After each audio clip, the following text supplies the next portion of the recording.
This is the Chamber Chat Podcast, the show dedicated to chamber professionals to spark ideas and to get actionable tips and strategies to better serve your members and community. Hello, Chamber Champions. Welcome to Chamber Chat Podcast. I'm your host, Brandon Burton, and it's my goal here on the podcast to introduce you to people and ideas to better help you serve your chamber members and your community. Our title sponsor is Community Matters, Inc. With nearly 20 years in the chamber industry and over 100 media awards presented to their chamber partners, Community Matters provides the R&R that every chamber needs, revenue and recognition. When it comes to publishing a chamber map, directory, or community guide, Community Matters has a trusted experience to help your chamber accomplish your goals. With different advertising sales models and publication styles, Community Matters will help you create a non-dues revenue machine. To learn how Community Matters can support your chamber with your next publication, please visit communitymattersinc.com/podcast to request your free media kit and request a proposal to find out what kind of non-dues revenue you can generate. You're joining us for a special episode in our 2024 ACCE Chamber of the Year Finalist Series. And our guest for this episode is Candace Boothby. Candace is the president and CEO of the Newnan-Coweta Chamber in Georgia. It's a position she's held for almost 21 years. She is a certified chamber executive, the top professional certification nationally, and only one of 2 CCEs in Georgia. Candace is known for her high energy and innovative approach to organizational management, traits which assist her in developing many successful initiatives. Her ongoing commitment to excellence resulted in the Newnan-Coweta Chamber receiving the coveted 5-star accreditation from the U.S. Chamber of Commerce and maintaining it for the past 16 years, placing it in the top 1% of chambers nationwide. In 2015, through her leadership, the Newnan-Coweta Chamber was named the National Chamber of the Year, the first chamber in Georgia to receive this designation. Professionally, Candace received her accreditation in public relations in 2002, graduated with her IOM in 2005, received her Georgia Certified Chamber Executive recognition in 2007, and in 2013 obtained her CCE designation. She has served on numerous community and professional boards throughout her career, including the chair of the Georgia Association Chamber of Commerce in 2013 to 2014, and 2 terms on the ACCE Board of Directors, where she also has chaired the Chamber of the Year program and currently chairs the Fringe Benefits, Inc. board. In 2021, she was named the Legacy Award recipient by her Georgia peers. A Texas native, Candace's career spans 37 years, 35 of them in Georgia. After graduating from Baylor in Waco, Texas, with her Bachelor in Arts degree in journalism, she got her start in chamber work at the Greater Killeen Chamber in Texas. She broadened her background by working for a state technical college, a Baptist hospital, a large Metro Atlantic public school system, and community not-for-profit before coming to the Newnan-Coweta Chamber in September 2003, which became the 3rd chamber she served. But Candace, I'm excited to have you with us today on Chamber Chat Podcast. Congratulations to you and your team for being selected as a Chamber of the Year finalist again. This is very exciting, but wanted to give you a chance to say hello to all the chamber champions who are out there listening and to have you share something interesting about yourself so we can all get to know you a little better. Well, it's great to be here. I think you and I were sharing earlier, this is my 2nd time to visit with you. And I want to just give a shout out to everybody out there in chamber world. We all know how much we love what we do. And I think that a reflection of that is when you do get moments in time, opportunities like this. But like you said, I've been in my current community 21 years in September. I love what I do as much as I did the very first moment I started in the chamber industry. We all know there are ups and downs, but it gets in your blood and it just doesn't go away. So we do have an organization. We're about 740 plus members, give or take whatever day of the week it is. Our budget's a little over $1 million. We are located about 25-30 minutes south of Hartsfield-Jackson Airport. So I like to say we're close enough to the gravitational pull of Atlanta to take advantage of all their benefits, but we have a sense of place and a sense of community that's uniquely ours. So I am proud to be where I am today talking with you. And something interesting, I think you said, Brandon, about me. Okay, so I'm native Texan. San Antonio is my home.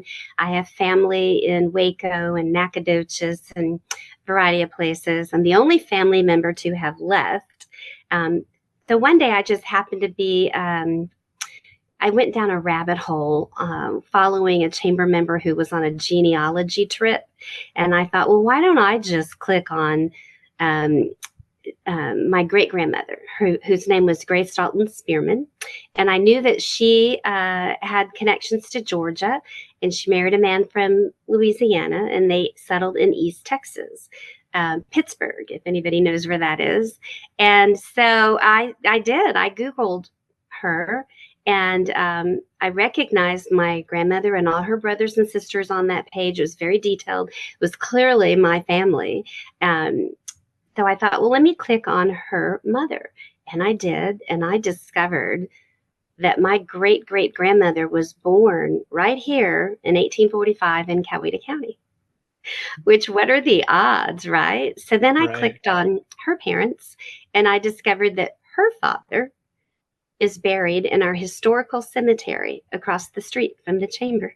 So that's like my great-great-great-grandfather. So here I am, native Texan, moved to Georgia when I was 22, ended up in this community and the pleasure of being able to serve here for so many years, discovering that I'm from here originally.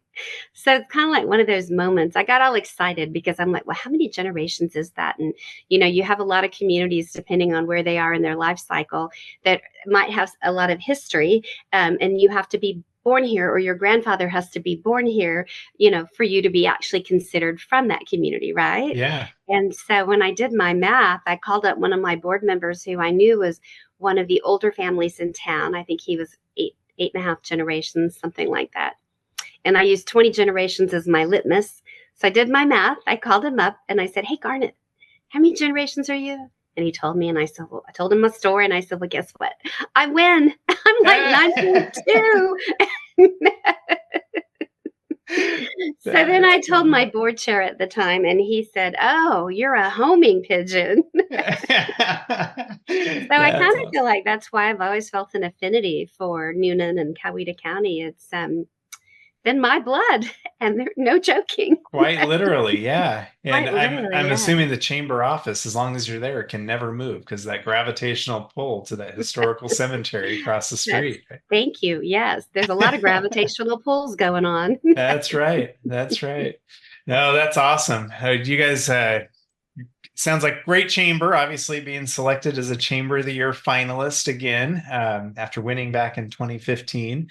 And that speaks a lot to your chamber and to the repetitive nature of being able to be selected and to be able to rise to the top of the ranks among chambers again. So great job to you guys. And I'm excited to dive into this episode with you and really spend time talking about the two programs that were submitted on your Chamber of the Year application. And we'll dive into those as soon as we get back from this quick break. Are you looking for a year-round, affordable, and timely shop local campaign for your chamber or CVB? Look no further. Build a custom Eat, Shop, Play mobile app with App My Community by visiting appmycommunity.com/chamberchat. App My Community mobile apps are not just simple membership directory listings. They provide many more capabilities to engage with your community. Provide your residents with a robust events calendar.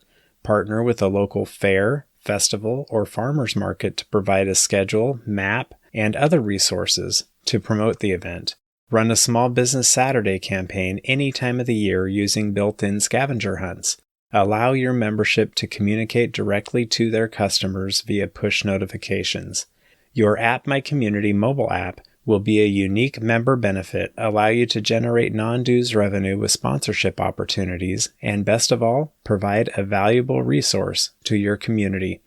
Please visit appmycommunity.com/chamberchat now to receive 10% off your first year of an App My Community mobile app. Attention, all Chamber of Commerce leaders. Are you looking for a powerful tool to help you manage your chamber? Look no further than Chamber Nation. Their comprehensive platform provides all the features you need to streamline membership management, host events, communicate with your members, and provide amazing services to your members. Plus, their expert team is always available to provide personalized support. Don't miss out on this opportunity to take your chamber to the next level at a price you will truly appreciate. Visit richardscalendar.com to learn more about Chamber Nation today. All right, Candace, we're back. So as I mentioned before the break, we'll spend most of our time today talking about the two programs on your Chamber of the Year application. If you would like to introduce the first program to us, and we will dive into that and kind of the origins and how that became something of interest for you guys to take on, and we'll explore that topic, but please introduce it. Okay, so the first program is the Forward Coweta Summit. Originally, we were calling it the Growth Summit, but that has different connotations, so we just called it the Forward Coweta Summit. Purpose of this program is really just to educate the citizens, create civic engagement and conversation around key topics. So we are a very fast-growing community. We're fortunate in the sense that our governments have made really good decisions over the years. So our growth has not outpaced us, but we're kind of at that tipping point. And so we also have such a younger generation. It's important that we bring them into the dialogue and the conversation. So we have actually used the Forward Coweta Summit as a platform to really strategically engage a younger audience. We've got several tools that we've put into place as a result of that. We started Big Picture the first year, which was last year, and brought in some really cool speakers throughout the metropolitan Atlanta area just to talk about what they're doing in their community, how they managed growth, what they did in certain areas, how do you create and sustain a vision. This year, we're actually narrowing it just a little bit, and we are going to focus a little bit more on talent retention and recruitment, in addition to quality of life. So we had great participation. We had a lot of strategies on the front end where we went out and did one-on-one conversations with each of our elected officials to personally invite them to be there that day. And we had great success doing that. Then we sent out a calendar invite, probably 5-6 months in advance. And then as we got closer, we actually had hired a company to do our marketing. And so we did a very aggressive marketing campaign leading up to that day. And we had about 300 that participated, and it was the right people to be in the room, which was our goal, because we wanted all the key stakeholders in the community. And again, when you do something new like this, people are thinking, what are they doing? Why are they doing it? What's the purpose? But we had done an inter-community visit right before COVID, which was our first. And so kind of dipping our toe into putting that conversation table together, if you will, around future issues. So it's all a part of a bigger strategy, because if you look at our mission, it's all about championing economic prosperity. And so this, we don't do anything that's not aligned with our mission. And we certainly get asked a lot by different people to do a variety of things, as most chambers do. But this one is probably one of my favorite programs, because it does bring all the right people together to the table to hear the information that you want them to hear, to start the dialogue. And so this year we did put a group of young next gen leaders to help. They introduced the speakers last year and have been a part of the process, just giving feedback. And so now when this year is over, we're going to start putting we haven't decided what we're going to call them, but probably little, conversation groups to break down some of the topics. And probably one of our biggest goals, outcomes that we're looking for long term is more private investment. So we have a lot of investment by our government, and it's fantastic. But we know that in order to really, I guess, implement a bigger, greater vision, it's going to require more private investment. So that's kind of where we're headed with all the conversation. I love that. I love having those goals to work forward and the picture of what you want next year to look like. And the idea of being able to bake in some other key factors to how a chamber operates, like you mentioned, having the next gen leaders introduce speakers and getting them involved and feel like they have a place in the community and with the chamber in particular. I love that. You mentioned having the marketing company kind of create the campaign and got 300 participants and being the right people. And says you're considering the stakeholders that you wanted to be there. What did that look like? Who all did you want in the room? And then how did the marketing go out? Was it open to the community at large, or was it targeted towards certain demographics of some sort, or how was that planned out and thought through? So it was open to the community at large, although we didn't target the community at large. It was certainly open. Our number one stakeholder was our county commission and our city council, starting with the mayor and the county commission chairperson, because that's where the rubber meets the road, and those are our most important community partners. So that's where we started, and then we sort of backed our way into meeting with several of the county commissioners, the city council members, and we sort of backed our way into less formally making sure that we had representation from our school board, from some of our smaller municipalities, and then we turned our attention to some of the larger industries. So we have a lot of internal groups within the chamber. So of course, while we're doing a lot of the personal outreach, all of our target groups within the chamber, as well as our members at large, they were the recipient. The target groups received the calendar invite, and then the bigger, broader audience received the Save the Date postcard, which came out 5 months in advance, and then the targeted emails. And then I think our social media campaign kicked in. The event was the end of August, so it kicked in. Gosh, I can't remember. I want to say it was the mid to latter part of July. So it's the last Wednesday in October. So we're planning for this year. And in looking at last year's timing, we've readjusted this year's schedule just a little bit. So the calendar invites went out earlier. The Save the Date cards are actually going out today. And the social media campaign will kick in mid-July. And we haven't heavily started promoting. That will kick in the week after July 4th. And then from that moment forward, we'll be having conversations with people. And there is another group that I failed to mention. We did a survey during the event and Good. before the event and after the event. And there were 50 people that indicated they would like to be involved in this process. So while we've communicated with them, we haven't done anything formal.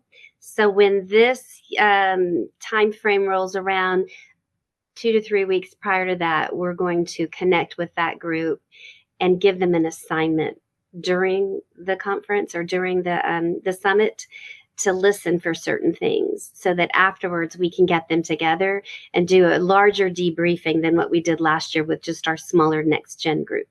Wow. I really like that idea of being able to. So how was that question phrased on the survey then? Because I can see, do you want to get involved? That could mean a whole lot of different things about what involvement might look like in a summit like this. So I haven't looked at it in a while, but if I remember, I think it was something like, it was more gauging their interest in the topic and the conversation and desire to be engaged in conversation moving forward about where we're growing as a community. So it was rather broad. Yeah. But the fact that we had that many people that actually said yes, I was a little surprised, because that's your built-in audience right there. It is. And I imagine if you needed somebody you could pull from that group for one of the conversation groups that you're talking about doing, or something, that you have a pool of people that are willing and want to be more involved. So I love that idea. Thank you. Yeah. Well, let's shift gears a little bit to the other program on your Chamber of the Year application. I believe it's called Go Digital. Is that correct? That's Can you it. tell us what that's about and kind of the origins and how that's being developed? So Go Digital, we were very fortunate. Our county administrator approached me. I lose track of time. Sometime year and a half ago, about the ARPA funds, the American Rescue Plan funds. And he said that they were going to earmark just shy of $1 million for the chamber, but we had to submit the traditional grant, which we did. And then we received 2 grants. One was for a talent development program, and the other one was for Go Digital.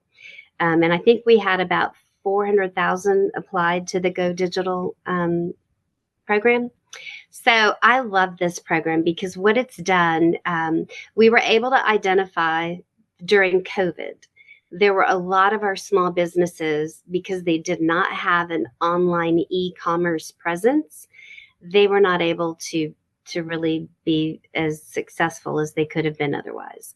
So we targeted companies who needed help with their digital assets, specifically, but not exclusively, online e-commerce.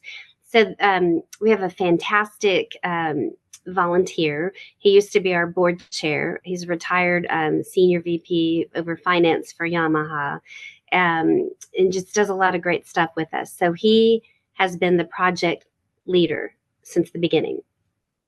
And he put together a group of digital asset providers, so member companies. And actually, I guess they were all members. We get a little loose about that. Like, for instance, on the grant side, you did not have to be a chamber member to receive a grant. We want to help all companies. And if it's an opportunity for us then to expose the chamber to somebody maybe and then turn them into a member, that's great. But he pulled together a group of probably 8 providers that worked on, developing websites and social media campaigns and all the things, video that you would consider part of the digital assets. So they created the criteria, and they created everything, all the requirements. So there were requirements where the company that applied had to go through training. They only got a percentage of the money on the front end, and they had to complete the project before they received the remaining money. And so we were able to help. And the grants ranged from $2,500 to just shy of $20,000, I believe. Wow. We were able to help a little over 60 companies. I believe we've given out most of the money. We were able to get just a little bit more transferred over from our other grant into digital aid, so we can do a bit more this year.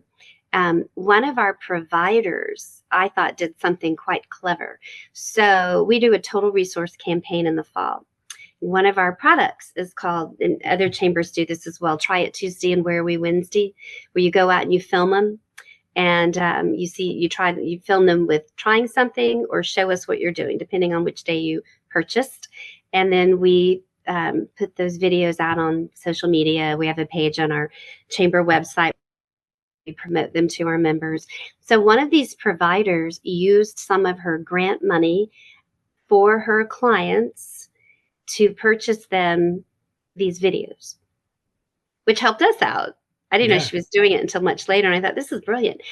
So when you look at our schedule for the Try It Tuesday, Where Are We Wednesdays throughout the year, probably of the 24, I'm going to say at least 12 are her clients. Wow. And so it's enabled them to be able to get video for their websites at a very, very, well, they didn't pay for it because it came through the grant. Right. And then we partnered with one of our providers, and he does all of our video for us. So it gives it a little bit more of a professional look. That's been a great program. We did a cover story on the program in our Thrive publication back in March. And there's this big photo of all, they weren't all there, but most of the grant recipients were sitting on the wall in front of the courthouse and standing, and the courthouse is right there in the background. and they're waving at the camera. And then on the inside was a wonderful story about some of the outcomes, some of the companies who talked about just having access to this grant and implementing it, how much it's helped their company grow. So that's the stories that we tell now, is the success stories. Yeah, I love that. And that gives you a ton of content to be able to tell stories over and over and impact the chamber's making. It does. I have to tell a little sidebar though. Have you seen that cover of that magazine? I have not. I'll No. send it to you. It's on Yeah. our website. Yeah. Send it to me and I'll put it in our show notes for this episode too, so people So can when see you that. look at it, it's the most beautiful blue sky and the most beautiful cherry tree in full bloom. So when we took that photo, it was February and the tree had no leaves. The grass was brown and it was kind of a gray day. And so I sent it. There is a company that we occasionally use in St. Simon's called 365 Degrees Marketing. Okay. They do such an amazing work with photos, and they're the ones that created our logo and brand 15 years ago. So I sent him this photo and I said, this is going to go on the cover of Thrive and I need it to have your colors featured. And I said, I just need a few leaves on the tree and, give the sky your pretty blue. Well, they sent it back and the tree didn't just have leaves. It was a cherry tree in full bloom. And the sky was this beautiful shade of cobalt blue, and the courthouse got a lovely new roof on it. The grass was green. I stare at that cover and think, gosh, that's the prettiest picture ever. That's great. That's a way to sell the community, right? You just you true, dress it right? up, right? Yeah. That's awesome. No, it's so important for businesses to be able to have their online presence, to be able to have their e-commerce sites if they're a retail store, or have products that they sell in a brick and mortar, to be able to sell them as out the back door, as we say. And I forget what the stats are, but the percentage of sales that go online versus brick and mortar it can be double or triple what the in-store sales are if they're set up in the right way. And the Yeah, I'll impact that give you makes an on your example. community is Yeah. huge. Yeah, well, here's one example. So downtown in the square, the Newnan Square, there's this chocolate shop that it's let them eat toffee, Okay. and they had no website. So when COVID hit, people love their chocolate, and so they were calling them, and that's a bit of a challenge. So they were one of the first ones to sign up to be a part of this program, and it has made a world of difference in their ability to expand their customer base. I bet. So with how the funds from the grant were set up, was there anything that goes into training on how to make that conversion from, to be able to sell online? Because it's different, right, than doing business, just ringing someone up at the cash register versus having the logistics to be able to pull the product and package and ship, and assuming that's the type of business that they are and where they're shipping material. But how do those that you talked about the eight providers, did they provide some of that training and get them up and going with that? The grant cover that? Yes, there was required training before they applied for the grant. Okay. So as far as drilling down that deeply onto the e-commerce side, I'd have to ask Phil that question. But I know that there was a needs assessment that was done. And when specifically like the websites were created. So here's a great example. There's a travel agency that didn't have a great online presence. And so when they were done, they had not just the online presence, but the tools to take it to the next level. So I think it was probably a case-by-case basis once they went through the first training based on what their needs were. Yeah, I can see that.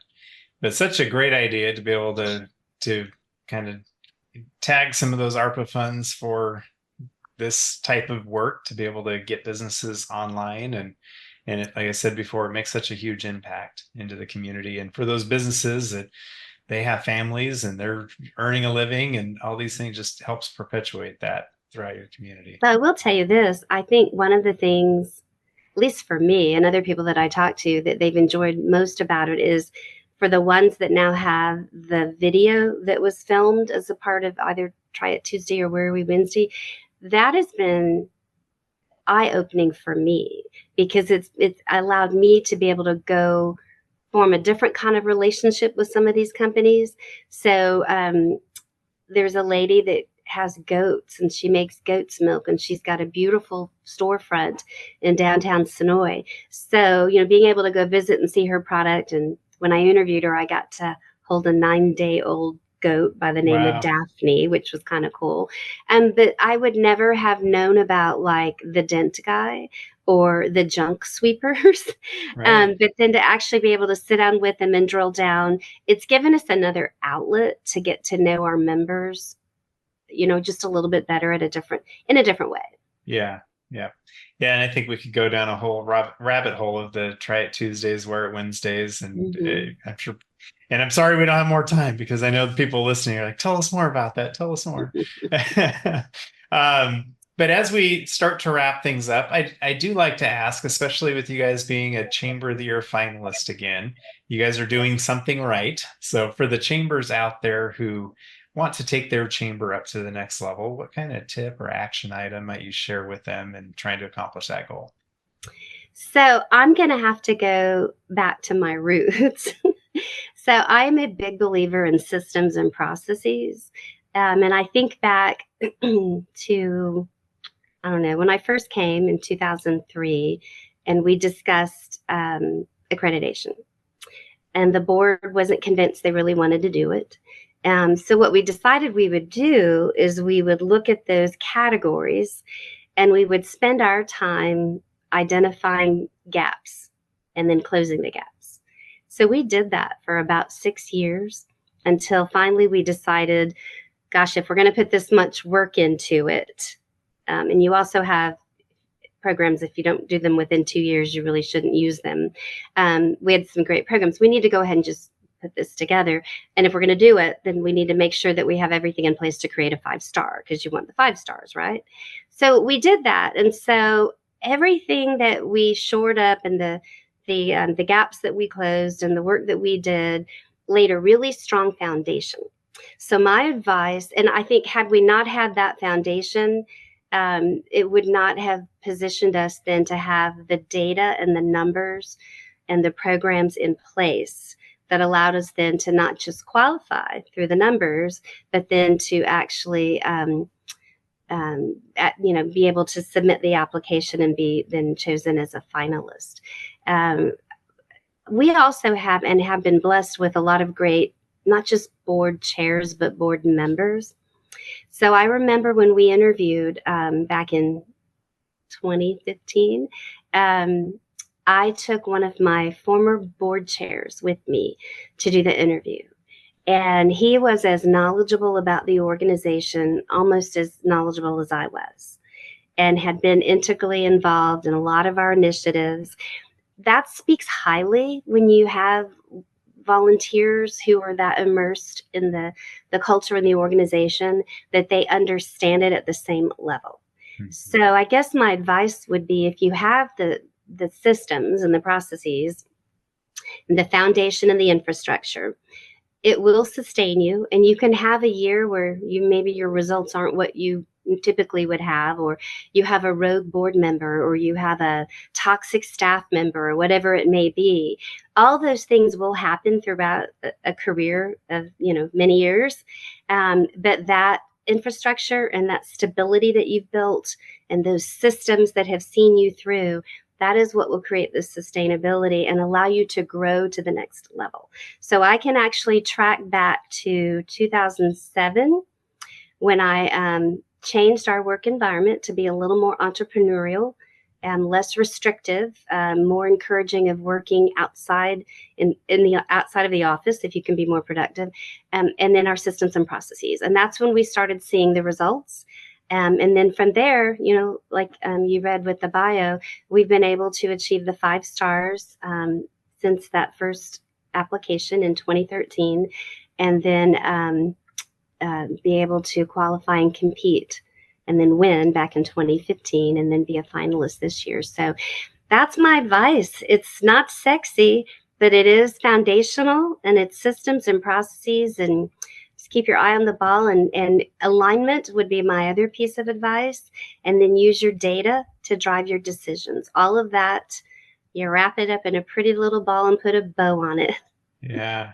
No, like you said, it's not sexy, but you had also mentioned before, you don't do anything that's outside of your mission, right? So if you have your systems and processes surrounded by your mission, that's going to put you in the right course. But we do like the wow factor. So years ago, I had a board member say to me, we have the steak, but where's the sizzle and the aroma? So we always want to have the sizzle and the aroma. The other thing is always be open to change. Embrace change. Just because you've done it, don't keep doing it. So every year when we start looking at our program of work for the next year, we always push back. Throughout the year, we're pushing back. Is this still where it needs to be? Do we still need to do it? There have been many programs we've sunsetted, and that we have 2 that we're reimagining right now to bring back. But I think that keeps it fresh, and that keeps people like me who like a challenge and change and energy, that keeps me motivated as well. Right. Absolutely. Well, Candace, I like asking everyone I have on the show, as we look to the future of chambers of commerce, how do you see the future of chambers and their purpose going forward? So if there are chambers out there that have not read the Horizon Initiative, I would strongly encourage them to do that. ACCE is in the midst of revamping them.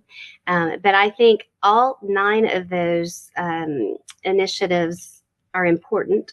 I think at the root of it, though, is leadership. There's one called catalytic leadership, and you can have great communications, good technology. You can, be very much aware of what's happening in the community and what the issues are. But if you don't have the leadership that's going to understand how you embrace that and how you package it and how you move it forward, then the rest of the stuff doesn't really matter. So I think for chambers to be relevant in the future, there just needs to be a constant attention being paid to building leaders. And it's harder in today's world because people don't have as much time. The role of leaders in the community is shifting a bit. And, so you have to sometimes redefine who the leaders are. But the leader at the chamber is the one that has to help keep the eye on the ball and keep that out in the forefront, and making sure that new leaders are being identified and brought in and put at the table. And, it can be exhausting, but without the catalytic leadership mindset, you're not really going to be able to, engage the public or, be aware of what's happening internationally and be able to be successful in aligning your chamber with that. It takes leaders with ideas and motivation and courage to be able to do those kinds of things. So that's my little advice for the future. I love it. And so much wisdom in that. Candace, is there any contact information you'd like to share for listeners who might want to reach out and connect with you and learn more about what's setting you guys apart as a Chamber of the Year finalist? Sure. And I'm always happy to share. I'll share whatever resources we have. Happy to talk. So you can reach me at the Newnan-Coweta Chamber. And my email is very simple. It's just Candace@Newnan-Cowetachamber.org.